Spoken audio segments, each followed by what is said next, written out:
हाँ, तो देखते हैं क्वेश्चन नंबर 4। क्वेश्चन नंबर 4 आप अपने किताब में पढ़िए। क्वेश्चन नंबर 4 पढ़िए।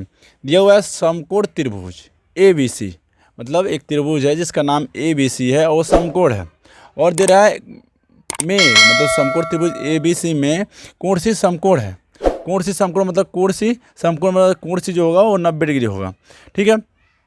और दे रखा है ए बी बी सी सी ए का मान दे रखा है। ए बी दे रखा है 26, ए सी दे रखा है 10 और बी सी दे रखा है 24, और पूछ रहा है साइन बी, टेन बी और कॉस ए का मान।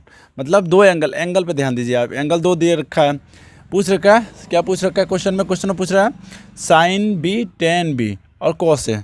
साइन बी का मान पूछ रहा है, साइन बी कितना होगा और टेन बी कितना होगा, और पूछ रहा है कॉस सी का मान। जहाँ भी एंगल चेंज होता है उसके लिए अलग त्रिभुज बनाना पड़ता है। मैं थ्योरी वाले पार्ट में बता रखा है कि जहाँ भी, जैसे यहाँ देखिए ये दोनों एक एंगल की बात हो रही है बी की, कोण बी की बात हो रही है, कोण बी जो है यहाँ बनेगा, कोण बी की बात हो रही है इन दोनों में, साइन और टेन में। और यहाँ बात हो रही है कॉस ए की, कॉस ए वाला है एंगल है, तो इसके लिए दो त्रिभुज बनाना पड़ेगा। पहले तो आप त्रिभुज बनाएंगे, कोण सी यहाँ रखेंगे जहाँ 90 डिग्री बन रहा है, और ए भी आप कहीं रख दें, चाहे ये यहाँ रख दें या यहाँ रख दें। अब या ए यहाँ रखेंगे या यहाँ रखेंगे, एक जगह रखेंगे तो एक ही जगह स्थान बचेगा, उस स्थान पे बी रख दीजिए। तो यहाँ मैंने ये रख दिया, यहाँ बी रख दिया। अब देखते हैं ए बी का मान, ए सी मान कितना दे रखा, ए सी दे रखा 10 रख देते हैं। सी बी कितना दे रखा, सी बी दे रखा है 24 यहाँ रख देते हैं। और ए बी कितना दे रखा 26 यहाँ रख देते हैं, 26 रख देते हैं। अब इसके लिए एक अलग त्रिभुज बनाना पड़ेगा, तो इसे अलग ले लेते हैं और इसके लिए त्रिभुज बना देते हैं। ये रहा मेरा त्रिभुज तो यही रहेगा, बी की जगह बी रहेगा और ए की जगह ए रहेगा और सी की जगह सी रहेगा। बस एंगल हम ये मान लेंगे, इसका ये वाला एंगल थीटा मतलब बी है जो, और मान रख लेते हैं ए बी कितना रखा हमने 10 और ए सी कितना रखा 10। ए बी है 26 है ये, और सी बी है 24, ये हमने रख लिया। अब देखते हैं, अगर हम इसे थीटा मानते हैं, थीटा मतलब कोण बी मानते हैं, तो इसके सामने वाला क्या हो जाता है, लंब हो जाता है, ये लंब हो जाएगा, और जो 90 के सामने होता है वो कर्ण होता है। अब जो एक बच गया जो कि थीटा के जो सटा हुआ होता है वो आधार हो जाता है, ये आधार हो जाएगा, ठीक है। अब साइन हमें मान किसे बताना है, साइन बी का मान बताना है और टेन बी का मान बताना है, क्योंकि एंगल सेम है तो इसको एक साथ बता देंगे लंब आधार। इसके लिए अलग त्रिभुज नहीं बनाना पड़ेगा। जब एंगल बदल जाता है तो कोण अलग अलग बनाना पड़ता है, त्रिभुज जो है अलग अलग बनाना पड़ता है। इसके लिए अलग त्रिभुज बनाना पड़ेगा, इसके लिए अलग त्रिभुज बनाना पड़ेगा। अब इसका त्रिभुज देखते हैं।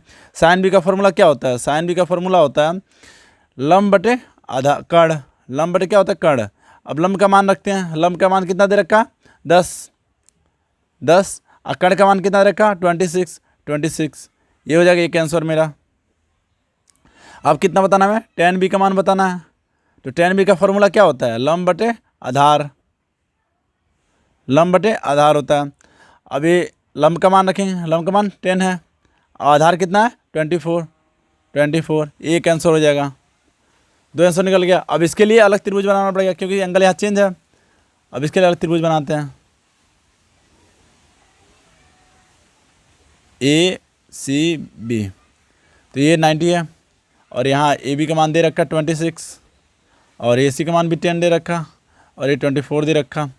अब एंगल ए वाला मानेंगे, जब एंगल ए वाला कहीं भी एंगल मानिए, ए वाला मानिएगा तो ये लंब हो जाएगा, इसके सामने वाला लंब होता है। अब इसके सामने कौन पड़ रहा है, इसके सामने ये पड़ रहा है तो ये लंब हो जाएगा, और इसके सटा हुआ ये पड़ रहा है तो ये आधार हो जाएगा। अभी 90 के सामने वाला हमेशा कर्ण रहता है, या जो सबसे बड़ा भुजा हो कर्ण रहता है।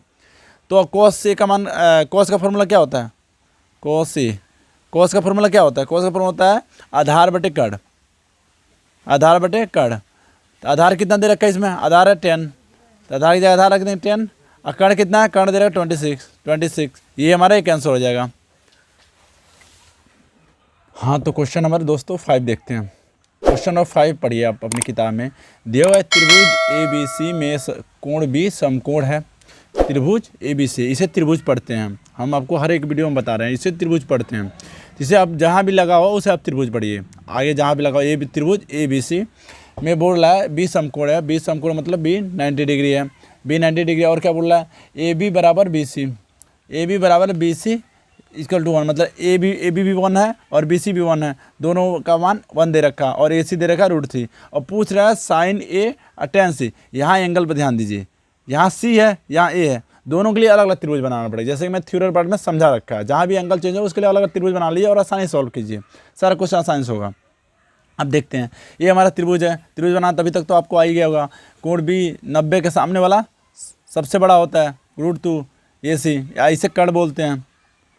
ये कर्ण हमेशा फिक्स रहता है। जैसे कोण बी समकोण दिया है 90 डिग्री, तो कोण बी यहाँ पाएगा। अब ये यहाँ रख दिया, सी यहाँ रख दिया, ए यहाँ रख दिया, सी यहाँ रख, कहीं भी इंटरचेंज कर सकते हैं इन दोनों में, लेकिन कोण बी यहाँ फिक्स रहेगा। और ए बी कितना दे रखा, ए बी दे रखा 1, अब बी सी कितना दे रखा 1, बी सी 1 रख दिया, और ए सी कितना दे रखा √2 रख दिए। अब इसका देखते हैं, अब इसके लिए अलग त्रिभुज बनाना पड़ेगा, इसके लिए त्रिभुज बनाते हैं। त्रिभुज तो यही रहेगा, त्रिभुज तो यही रहेगा same to same, A B C, ये 90 है, ये √2 है, यहाँ देख के आप बना लीजिए वहाँ पे, ठीक है। लेकिन बस एंगल जो है हम ये ले लेंगे, ये वाला। जब ये वाला एंगल लेंगे तो इसके सामने वाला लंब हो जाता है, हर वीडियो में बता रहा हूँ, और इसके जो सटा हुआ रहता है उसे आधार हो जाता है। और 90 के सामने वाला हमेशा कर्ण होता है, हमेशा कर्ण होता है, ये कर्ण हो जाएगा, ये कर्ण हो जाएगा, ठीक है। अब साइन ए का फॉर्मूला देखते हैं। साइन ए कहता है, मेरा फार्मूला है लंब बटे कर्ण। अब हम लंब बटे कर्ण का मान रखते हैं, लंब कितना है, लंब 1 है, लंब का वैल्यू 1 रखते हैं, और कर्ण का वैल्यू √2 है, कर्ण का वैल्यू √2 रखते हैं, बस हो गया आंसर। यही आंसर हो जाएगा आपका, 1/√2 आंसर हो जाएगा। अब दूसरा क्वेश्चन देखते हैं, tan सी। इसके लिए अलग त्रिभुज बनाना पड़ेगा, जैसे कि मैंने बता रखा थ्योरी वाले पार्ट में, जब एंगल चेंज हो, कोण चेंज हो, कोण यहाँ चेंज हो, तो अलग त्रिभुज बना लो आप, कभी भी गलती नहीं होगा, कन्फ्यूजन नहीं होगा, कन्फ्यूजन कम होगा, आसानी से आप सॉल्व कर लोगे। त्रिभुज यही रहेगा, बस एंगल सी ये ले लेंगे, ये वाला एंगल ले लेंगे, ये 1 है, ये √2 है, ये वाला एंगल लेंगे तो इसके सामने वाला क्या हो जाएगा, लंब, ये वो लंब हो जाएगा, और इसे जो सटा हुआ है ये आधार हो जाएगा, और ये कर्ण हो जाएगा, हमेशा कर्ण हो जाएगा। सबसे बड़ा वाला कर्ण होता है या 90 के सामने वाला कर्ण होता है, दोनों तरीके से आप याद करिए, जैसे याद करना हो याद कर रखिए अपने दिमाग में। अब देखते हैं tan का फॉर्मूला क्या होता है। tan का फॉर्मूला होता है लंब बटे कर्ण, लंब बटे आधार होता है। अब लंब का मान आपको 1 दे रखा, आधार का मान 1 दे रखा, तो ये 1 हो जाएगा, ये भी आंसर हो सकता है, या ये भी आंसर हो सकता है, ये भी आंसर हो जाता है। हाँ, तो हेलो दोस्तों, क्वेश्चन नंबर 6 अपने किताब में पढ़िए आप। तो क्वेश्चन नंबर 6 कहता है कि त्रिभुज PQR में कोण Q जो है वो समकोण है। त्रिभुज PQR में कोण Q समकोण है। कोण Q समकोण मतलब 90 डिग्री कोण है, समकोण। एक त्रिभुज में एक ही जो जगह है जहाँ 90 डिग्री कोण बनता है वो वाला Q वाला है, तो Q यहाँ फिक्स हो जाएगा। अब P यहाँ रख लीजिए, R यहाँ रख लीजिए, या R यहाँ रख लीजिए, P यहाँ रख लीजिए, इंटरचेंज कर सकते हैं। और फिर यहाँ दे रखा क्वेश्चन दे रखा PQ 4, तो PQ यहाँ पे बन रहा है, तो PQ भुजा 4 हो जाएगा।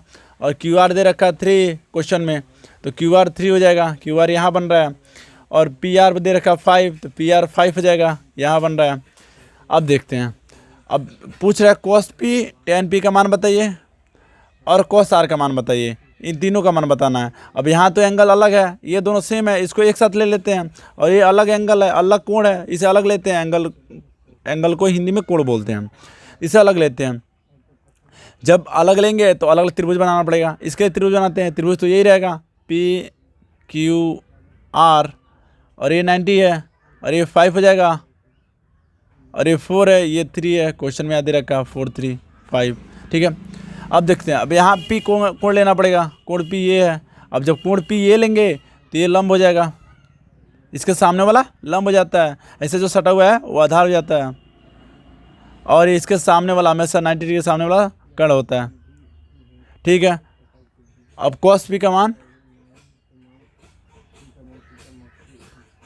cos का फॉर्मूला क्या होता है, cos का फॉर्मूला होता है आधार बटे कर्ण, आधार बटे कर्ण। तो आधार का मान क्या दे रखा है यहाँ पे, आधार का मान 4 दे रखा, तो 4 ले लीजिए। और कर्ण का मान कितना दे रखा 5, तो 5 ले लीजिए, आंसर हो जाएगा आपका 1। अब क्या पूछ रहा है tan P, tan का फॉर्मूला क्या होता है, tan का फॉर्मूला होता है लंब बटे आधार। अब लंब का मान आपको दे रखा है यहाँ पे 3, तो लम की जगह 3 रख दीजिए, आधार की जगह 4 रख दीजिए, आधार की जगह 4 रख दीजिए, एक मान ए आंसर ए हो जाएगा। अब कौन सा इसके लिए अलग त्रिभुज बनाना पड़ेगा, त्रिभुज यही रहेगा, बस एंगल चेंज हो जाएगा। एंगल यहाँ इसको लिए थीटा, अब यहाँ एंगल आर को ले लेंगे, पी क्यू आर, अब एंगल इसे आर को लेंगे। अब पी क्यू दे रखा 4, ये दे रखा 3, ये दे रखा 5, ये कर्ण हो जाएगा। अब थीटा के सामने वाला लंब हो जाएगा, और थीटा जो सटा हुआ है ये आधार हो जाएगा। 90 के सामने वाला कर्ण रहता, हमेशा रहता, ये 90 डिग्री एंगल है। फिर देखते हैं कॉस का फॉर्मूला क्या होता है। कॉस का फॉर्मूला होता है आधार बटे कर्ण। फॉर्मूला आपको याद होना चाहिए, आधार बटे कर्ण। आधार का मान कितना है, आधार का मान 3 है, कर्ण का मान 5 है, ये आंसर हो जाएगा आपका, ये तीनों आंसर हो जाएगा।